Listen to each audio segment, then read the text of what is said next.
Colings gives a little bit of an overview of what he's going to be talking about in the beginning, and he talks about how he's going to talk about both artists, David and Goya. Okay, so today we're going to be talking about film 7, and that is all about Colings. If I look up, it's because I'm reading my screen. Not the best angle, but gonna make work. Anyways, we're going to be talking about his storytelling approaches, how it compares to others, and who is the worst storyteller and why. In my opinion, obviously. I'm not sure if it's pronounced David or David. I don't remember how he pronounces it. But anyways, I felt like he talked about David a little bit more than Goya. It was a larger chunk of his storytelling. He talked about some paintings specifically, such as the death of Marant.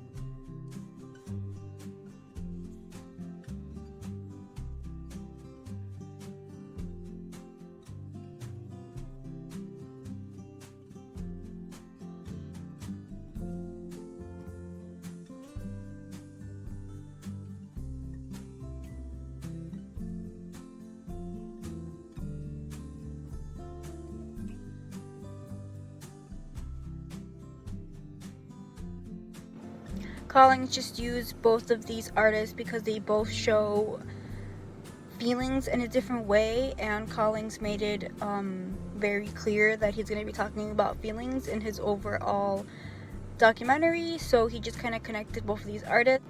Collins just always brought it back to Enlightenment and that period of time, and he just always really showed how the feelings and the meanings behind all the paintings and how they were all affected by this time. He himself is British, but he had a more mellow approach, and he did play calmer music in the background. Written by The Modern, they state how Collins is an artist himself and has been recognized for his work and his TV documentaries. So he is credible himself for being artistic and stuff like that. He's not just a random person just speaking about art, but he does not include any other credible sources or does not have any experts speak about this topic. Talking about Collings specifically, I really wanted to compare Collings to Schama, Schama, the person we were watching, I believe it was last week, his documentaries, and I really just wanted to compare both of their styles because obviously they were both British, but Schama seemed a little more into it. He seemed a little more upbeat, and just Collings did not. He remained really calm during the whole time, and that can be beneficial sometimes, but I honestly felt like he could have been a little more energetic because Schama was a little bit more energetic. Just the feel of his documentaries were a little bit more energetic, and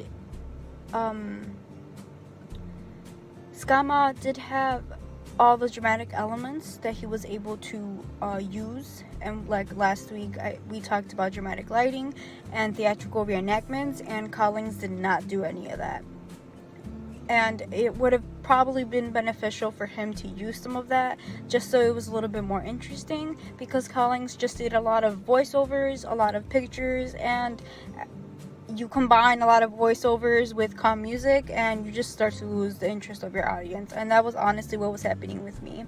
And it kind of sucked because he did have a lot of interesting stuff to say, but just the way that he spoke about it and the way he presented himself was different from some of the other people that we've seen before, and it could have been a little bit better. So because of this, I wouldn't say he's the worst, but out of the people that we've seen, I feel like he might be the worst, just because he did lose my interest a little bit more than the other people. Sorry, you can see my hand gestures over here, but I feel like he could have done a lot better. I feel like even if he just changed his music, it would have been a little bit more interesting, and if he incorporated a little bit more of himself on the screen instead of voiceovers, it would have been a little bit more interesting to watch. In my opinion, obviously.